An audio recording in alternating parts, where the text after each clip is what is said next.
the heart of home.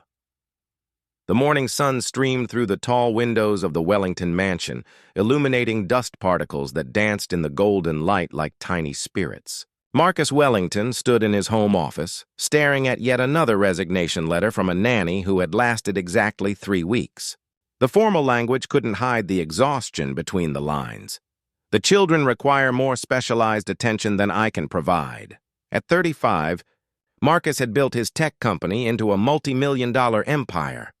But success in business felt meaningless when it came to his 7-year-old twins. Jake and Lily, since their mother's death in a car accident 2 years ago, the children had been through 12 nannies, each one leaving with the same defeated expression and similar excuses about the twins being challenging or unmanageable. The truth was more complex.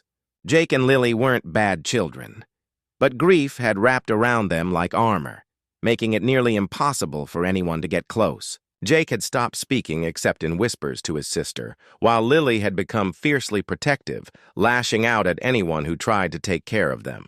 They seemed determined to prove that no one could replace their mother.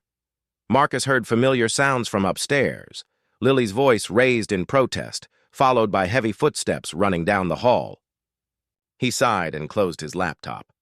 The morning routine was always a battle, and with the latest nanny gone, he was back to managing everything himself. "Daddy!"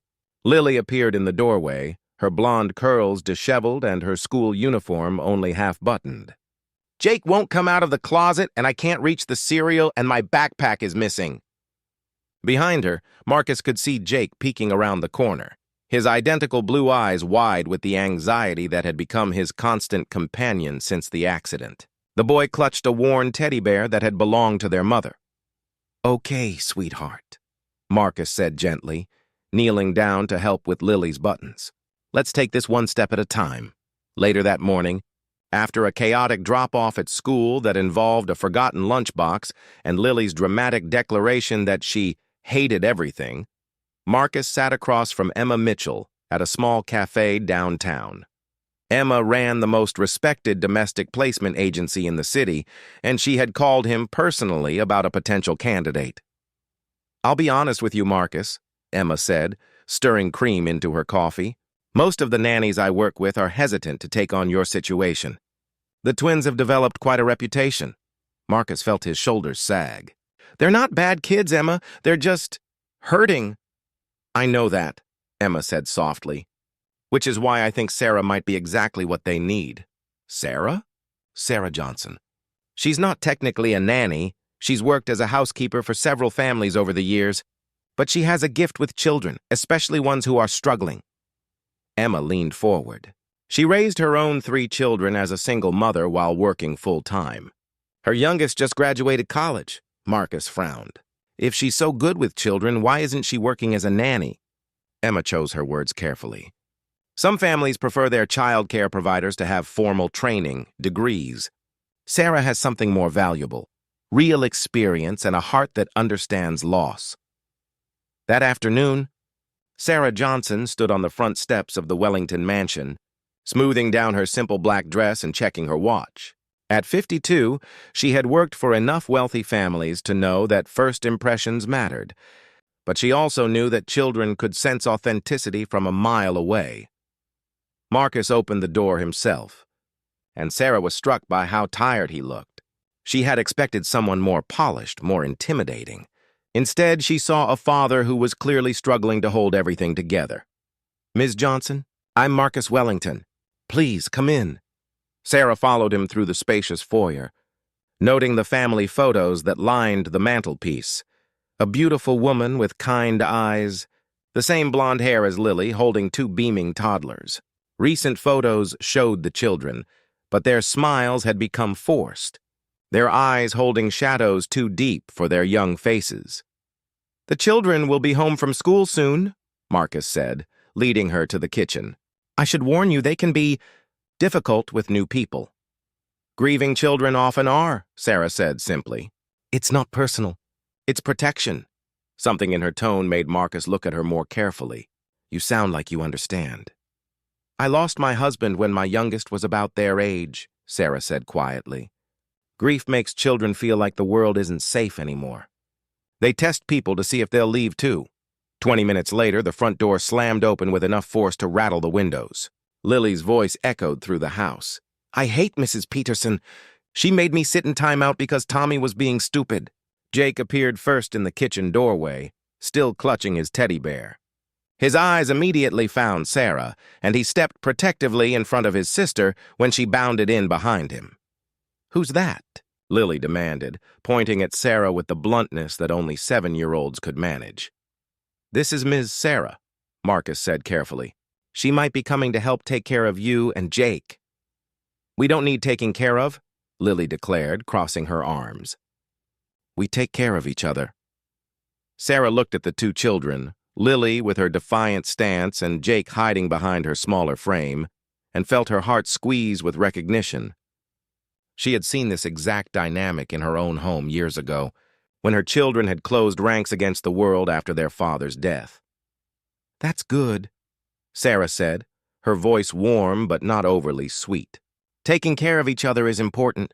I can see you two are a good team. Lily blinked, clearly not expecting agreement. We are. Your daddy mentioned you were having trouble with your backpack this morning. Sometimes even the best teams need a little backup.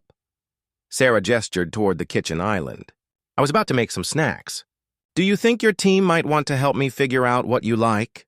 For the first time, Jake stepped out from behind his sister, curiosity overcoming caution. The afternoon that followed was unlike anything Marcus had witnessed in 2 years. Sarah didn't try to impose rules or structure. Instead, she simply existed in their space, asking quiet questions and listening to their answers. She helped Jake find words when he whispered something to Lily, and she didn't flinch when Lily tested boundaries by deliberately spilling her juice. Oops, Lily said, watching Sarah's face carefully. Happens to everyone, Sarah said, handing her a towel. I spilled my whole coffee this morning. Made a terrible mess. When Jake shyly showed her his teddy bear, Sarah admired it seriously. He looks very well loved. What's his name? Mr. Snuggles, Jake whispered. He was Mommy's when she was little. Then he must have lots of good memories stored up inside, Sarah said gently. That makes him extra special. By evening, something had shifted. The twins were still cautious, still testing, but the sharp edges of their behavior had softened slightly. When bedtime arrived, they didn't fight it as fiercely as usual. Would you like me to read to you? Sarah offered, noting the stack of books by Jake's bed. Daddy always reads to us, Lily said quickly. That's nice. Your daddy is good at voices, I bet. Sarah smiled. Maybe I could just sit here while he reads? Sometimes it's nice to have extra people around for story time. As Marcus read Where the Wild Things Are, Sarah noticed Jake gradually relaxing, his grip on Mr. Snuggles loosening. Lily fought sleep longer, but eventually her eyelids grew heavy too. Later, as Marcus walked Sarah to her car, she could see the questions in his eyes. They're good children, she said before he could ask. Scared but good. They're not trying to push people away because they're mean. They're trying to see if you'll stay when things get hard. Will you? Marcus asked quietly. Stay, I mean. Even when it gets hard? Sarah looked back at the house, thinking of the photos on the mantel, the whispered conversations between twins who had learned to depend only on each other, and the father who was trying so hard to be enough for everyone. Children who have lost their mother need more than someone to watch them, she said. They need someone who understands that healing takes time, and that love doesn't mean replacing what was lost. It means making room for something new alongside the memories. Is that a yes? Sarah smiled, the first genuine smile Marcus had seen from any potential caregiver. Mr. Wellington, I've been taking care of children for 30 years. Your twins don't scare me. They just need someone who won't give up on them. As she drove away, Sarah thought about the long road ahead. There would be difficult days, setbacks, moments when the children would test every boundary. But she also remembered the way Jake had whispered to his teddy bear, the way Lily had carefully cleaned up her spilled juice without being asked, and the hope she had seen flickering in their father's eyes. Sometimes the impossible was just another word for something that hadn't been tried with enough love yet.